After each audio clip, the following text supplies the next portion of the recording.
I'm Chronix, and this is Crystal from the most extreme wrestling, and this is your Raw review for March 26, 2012. This is the final Raw until Wrestlemania. The very final Raw. It's gonna be amazing, right? No, it's crap. Well, yeah. First of all, we get like what I guess would be considered like a normal main event on Monday Night Raw. It's Randy Orton and Sheamus versus Kane and Daniel Bryan with girlfriend AJ. Yeah, or as I like to say it, random singles match people paired with other people people in big events at in WrestleMania. a fake tag team thing. Yeah, thrown together as a tag team. Yeah. Yeah, that's always fun. We just love that as wrestling fans anyways. So, Daniel Bryan and Randy Orton start the match. They play around for a while. RKO is attempted outside onto Kane, but Kane says no. He pushes him into the turn post, whatever post thingy, ring post. Tosses him into that. Randy Orton's shoulder is so hurt. So, AJ gets in between Sheamus and Daniel Bryan and causes some sort of distraction, and Daniel Bryan gets the win, gets the steal, gets the runaway.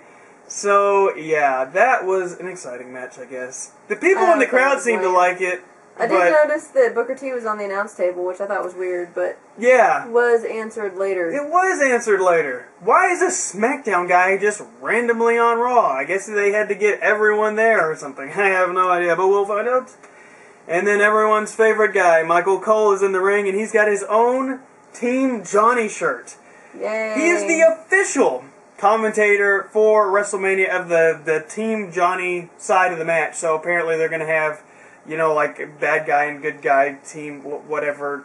Anyways, really, they have been adding so many elements to this match. I mean, but why? Anyway, so they're doing this. He introduces Johnny. Johnny comes out, and Johnny introduces the official flag bearer. So adding more crap to it. Vicky Guerrero. Yeah, and she has her flag with Team Johnny on it. All of a sudden. I mean, I don't have a problem with all that. It was just like, why? It was like. Why? Well, see, I think the what I saw, it's like this whole night almost seemed like it was solely based around this match, which is insane. That's true, and it was. But we'll get to that. Not that important. I mean, it wasn't like 100%, but we'll get to that. But for now, Otunga's coming out, and he's just terrible. He's just terrible with his tiny little man shirt. His shirt went to here. Did he get that at the toddler shop? His womanly shirt and his womanly poses. It was very stupid. Okay, and now the randomness of Booker T. He's not saying anything random so far, I guess, with the commentary, which But anyways, he introduces Teddy Long. Standing on the table. Why is he introducing him? Standing on the table. We don't know that at this point. Well, it was because he was like mad at Michael Cole or whatever. Oh, because of the commentary. Mm-hmm. Oh yeah. Yeah. Anyway, so Team Captain Santino of Team Captain Good Guy. I mean, does this make sense? Oh my God, there's so many random things in there. With their flag bearer Hornswoggle, which is So Santino versus Otunga takes place, and Otunga is posing with the flag. Hornswoggle comes in with the flag, and then boom, a Cobra because of some kind of distraction or whatever. Santino wins. Johnny Ace gets pushed down. Of course he does. It happens almost every week. I think that we have maybe one instance of that happening on Raw and SmackDown where that did not happen. Sitting behind him, and then it was dumb. So there was like a Cobra, and then like Cobra was attempted on Johnny. But out of nowhere, here comes the Miz for the save. So because of that good deed, he is now on Team Bad Guy. So the Miz is now on Team Laryngitis. And then Laryngitis botches. He's like, Miz, congrats on being on Team Teddy. Johnny. I was like, score. Good job. Yeah. Yeah. But don't worry, the pushing for this match is not over for tonight. But we get a video package promo for The Undertaker and Triple H. Because The Undertaker, Triple H, or Shawn Michaels couldn't help. They were not there. They couldn't be there. They were all there several weeks in the past. But I mean, doesn't it make sense that they should be there on the last Raw before WrestleMania? I mean, you would think, but I don't think they had enough time. They were so busy promoting the team match. Yeah, because that's going to make them money. I know. Okay, so anyways, Eve comes out looking hotter than ever. She's got like a new like little angle with the camera that makes her look even hotter. Everyone agrees with me that she looks so much better as a heel. Just woo! And she's gonna fight Kelly Kelly, who had some kind of new outfit that I wasn't paying attention to. Okay, and Beth is out there in street clothes. I'm glad they said Beth, because I might not recognize her, because she always looks very awkward in her street clothes. But anyways, Kelly starts the match by getting everybody to chant Hosky. And I have to ask, does Kelly really know who they were chanting Hosky to? Could have been towards her. This is a good point. You got two Hoskies in there, a real Hosky and a kayfabe Hosky. Why would she even bring that upon herself? Yeah, but, you know, she could be like, oh, we're talking about you, because it's Zack Ryder. But, anyways, that match, can you guess how it ends? There's the roll-up. Yeah, that happened. Kelly goes away with the win, because Eve misses a moonsault. Yeah, that's how it goes. I like your little thingy. It's like a tweet bird, but it lights up. It's cute. Alright, so, Christian, who hasn't been back very long, goes against the WWE champion, CM Punk. Alright. And Punk is making his entrance, and then Jericho interrupts. Via satellite. Via satellite, of course. He's like, I'm going to expose you for the fraud that you are, and blah, blah, blah, blah, blah, professionally and personally. So I'm thinking, alright, we're going on this whole thing. So then he starts going on. He does the recap of the dysfunctional family, and then he says, and your mother. This is important, by the way. Note this for later. And your mother. She is a kind, decent person with no vices, and not an embarrassment to you. I'm like, alright. It's a good sentiment, CM Punk. That. Alright, so then he talks about how the parents' wedding date was after your birthday, so you are you know what he was. And my thoughts are, who cares? That describes, 95% of the population. I know, right? That's like saying, your parents are divorced. Whoa, man! How could you say that? And, okay. And CM Punk looks like he's gonna cry. He does. So, I'm like, dude, you are like 34 or something? I mean, you're in your 30s. Somebody's telling you, your mama sucks kind of stuff. It's like, mama. No, there was no your mama sucks. This is important for later. He said nothing bad about his mother. But, I mean, he was saying that she, had sexual relations out of wedlock, basically. But he didn't talk about her directly. He only said, you are the problem. It implied enough. No, I don't think so. So he gets very upset, and he looks like he's going to cry. He's like...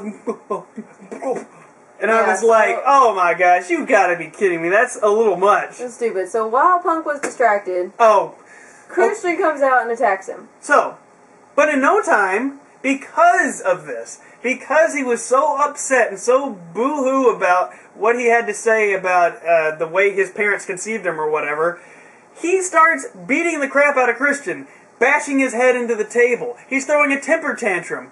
Just like Christian was throwing temper tantrums 10 years ago at WrestleMania 18 and now at WrestleMania 28, so it's kind of like... But this time it makes even less sense than the Christian thing, because he's talking about his mama. I don't know. He wasn't talking about his mama. He most certainly was. That is the most important part. He said nothing about his mom, but then she was a kind, decent person. That doesn't make any sense to me. With no vices. That's what he said. That is true. But he was still saying... that they had him out of wedlock, and that's what made it... So why is CM Punk mad then? Because that's an insult to him.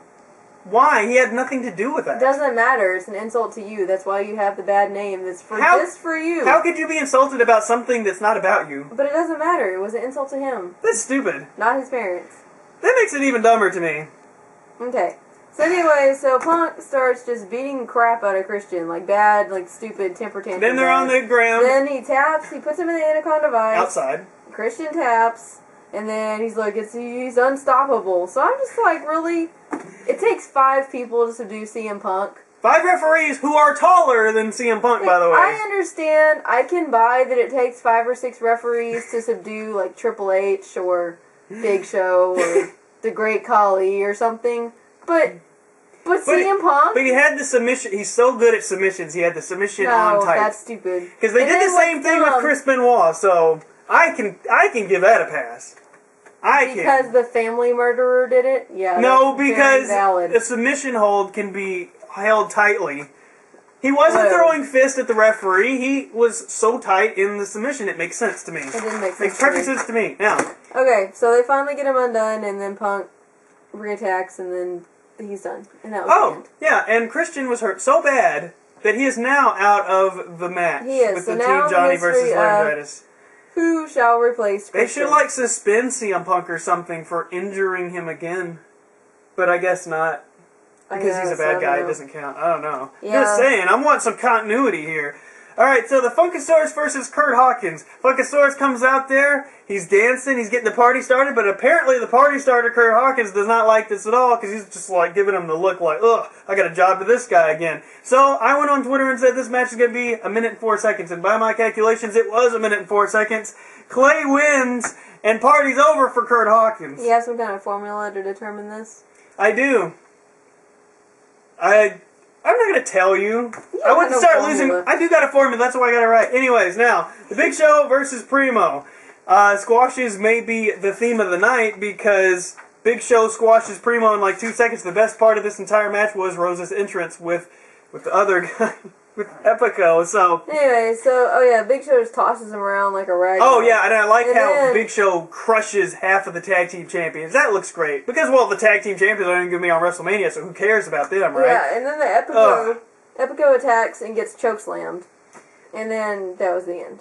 No, it wasn't because Cody Rhodes come down and he says you're going to lose at WrestleMania. And the 1st of April, is April Fool's Day. It's going to be your day because you're a fool, and it's going to be WrestleMania. It was really funny because he's like, it's not like you can catch me. It's like a giant water buffalo chasing a cheetah.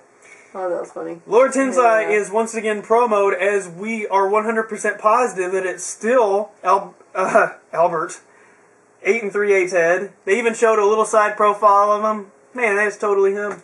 Okay. X-Pac tried. His name is Albert because he looked sufficiently Asian. No, okay. That was another guy. There was 2 guys. There was an Asian-looking dude who X-Pac went on Twitter and said, oh yeah, that guy's great in FCW. But the guy with the big head and the tattoos is Albert. Oh, who's the Asian guy then? Maybe his manager, maybe just a random guy thrown in there. But I know what the back of that, he's got them wrinkles on his head. Okay. Anyways. Well, anyway, so then Punk comes in and he says... No. No? Did I miss something? Yes. What are you doing over there? You got Lord Tensai as Albert. Oh yeah, Zack Ryder. He doesn't say anything too interesting anyways. That's my bad. He's looking for Eve. Not interesting. Eve is like, what hotel are you going to stay in? He's like, I'm staying with the boys, which you should know, guys. Saying that to a woman is the wrong response. You never say you're hanging out with the boys and you never choose the boys over the woman. This is true. Get in trouble for that. So... she's like, you should come to my place or whatever, so who knows, whatever, who cares. And celebrate after the victories at WrestleMania. Yeah, so now we get the Punk interview. Wow. Okay, so now we have the Punk interview. Now, Punk says, this is why I told you to note this. What Chris Jericho said about my mom is an absolute lie. Chris Jericho said your mom was a kind, decent person with no vices. I'm still saying... Continuity! Continuity! He was still talking crap about his mama.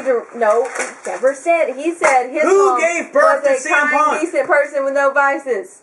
Who gave birth?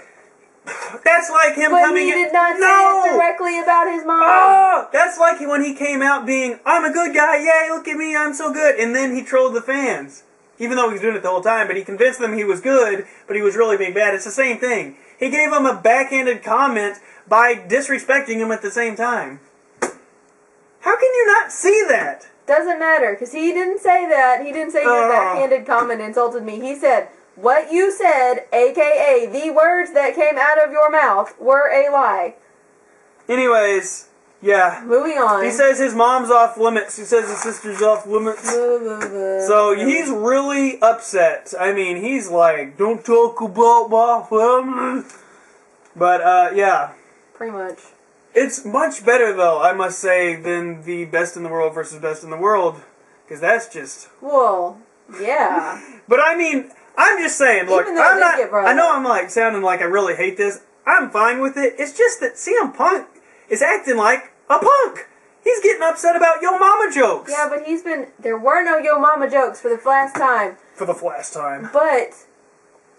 CM Punk has always been acting like a punk. That's been my point about him the entire time. Yeah. Anyways, we'll probably get more to that on our predictions and scenarios of WrestleMania. Anyways, Mark Henry versus the Great Khali, World's Strongest Slam. Boom, Mark Henry wins. Another squash. So, and oh man. Oh, you forgot about, you got more promos here about the Team Johnny thing. Yeah, Johnny, he's pushing Teddy into the ring. And then, Teddy is hopeless and he's being guarded by the all the other Team Johnny people, or the team... Yeah, the Team Johnny comes down, and then Team Teddy comes and attacks Team Johnny. Kofi Kingston springs into the ring. But then, Mark Henry is still going to hurt Teddy Long, and so Booker T has to run in there and save him. So that's why Booker T was there. So he could save him. And now, because of that, he's announced into the team. So this is crap to me. Alright, I love Booker T. Everybody else gets special treatment. The Rock, Triple H, anybody. Anybody coming back, whatever. Booker T, I'm not... The week before Raw, I'm just going to be in a random multi-man match. It's not going to mean anything. Maybe he didn't care. I mean, he probably doesn't, but the guy deserves so much more than that. I mean, the guy... True, but he's being overshadowed by all those other guys. The guy is at least as important as Chris Jericho. Come on, WCW? I'll give you that. Anyways. Oh yeah, we also found out that Drew McIntyre replaced Christian. Oh yeah.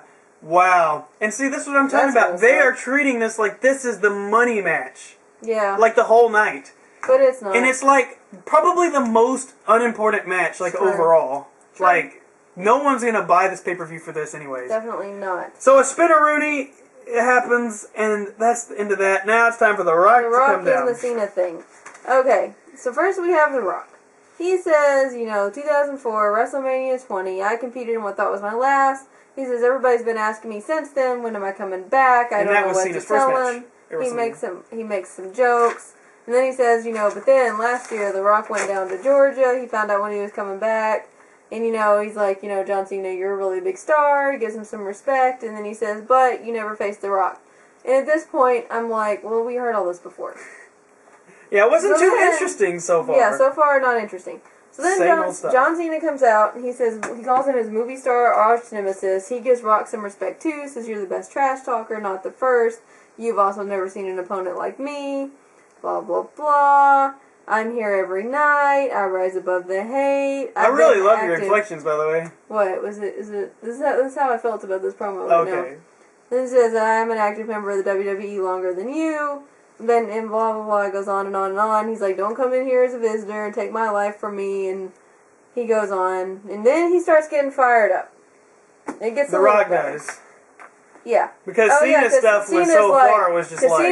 Because Cena started, it kind of turned around for me. He made the good point. He's like, I was here when wrestling wasn't cool. You're only here when wrestling was cool. So I just thought about that. Sort of a parallel to Shawn Michaels when he was... In the 90s, yeah, that is a good point.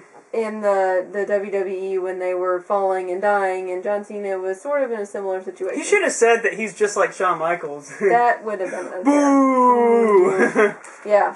Alright. So then, now things are getting interesting. The Rock says he knows how important this match is to you. Because, Cena was going on about how it's not important to The Rock and blah, blah, blah. But The Rock, while his promo was good, did not address really what Cena said. Okay. Because Cena sounded like he had like a whole pot of coffee and he was running through things way too fast. That was my thing. Because he's like, blah, blah, blah, blah, blah, blah, blah, blah, like everything. And I'm like, whoa, dude, do you not have enough time? I enjoyed it because I was like, because I was like, Cena just owned because The Rock could not address like all the points that Cena made. And he looked like a cardboard cutout. The Rock is like this. And he's not moving. And I'm just like, wait. Is The Rock there? Because I kept thinking if it was a debate round, Cena would have won because The Rock dropped like 10 points. Because he said, he was I know how important it is to you. Well, that doesn't really matter, but he says, I know how important it is to you. It's just important to me, but why? But then when The Rock finally hit the big money line, when he said, I beat Hogan, I beat Austin, now I'm going to beat you, Cena. And then he's like, that was the money line. You talk about how this is your house. I helped build your house. That was funny. And so finally, yes, the promo got much really better. Then he says, I just don't like you, which finally brought some fire that we've been looking for. And then he says, the people know all this too. And it seemed to me like the crowd was confused because whenever the one was talking, they were cheering for that one, and then they would cheer for the other one. Yeah, the crowd was a little bit. I don't know. It was like there was no clear face and heel. They were just chanting random things during like the Rock's part of the promo and stuff. But then we cut back to Cena, and he's like big time boo boo face. Yeah, I was like, what? He's like, that was too far. You gonna beat me at Wrestlemania? I'm like, come on. It's like I have been waiting for these guys to get mad at each other. I want to believe that these guys are gonna face each other in a match and want to kill each other, but they haven't really done that. They brought it a little. But a little. Yeah. They brought it. But was okay all with that it. matters now, all the talking's over. They can splice it into a nice little promo, so they can put the whole year build up together. We didn't talk about what Cena said. He just went back and said, it doesn't matter what he was. Like, it doesn't matter what you think, and then everybody big time booed because he used the Rock's he said catchphrase. And then he says, I give you this in terms you understand. I'm going to be held high. And then they got really close to each other and did the man kiss. Well, they didn't actually kiss, but they got like this. I call it the man kiss because I'm sorry, but when you're this far from somebody else's face, there's no reason to be that close unless you're about to make out or something. I don't understand. And Raw just randomly goes off the air after this. Yes, so that was random. Raw, and they have their nice video package. They can do in the future. But that was Raw, alright? So I just felt that it was way too centered around the Team Johnny thing. Definitely. And almost nothing else. Everything else was squashes. It's like nothing happened the whole time. I did not feel like WrestleMania was a Sunday. Before WrestleMania, I was like, WrestleMania this Sunday. And after this, I was like, wait, when is it? Yeah, because I just felt like almost nothing happened throughout the entire thing. It was just random crap spliced together until the end. Yeah, and that was Raw, but we will be back for our predictions and scenarios, which I am looking super forward to. Yeah.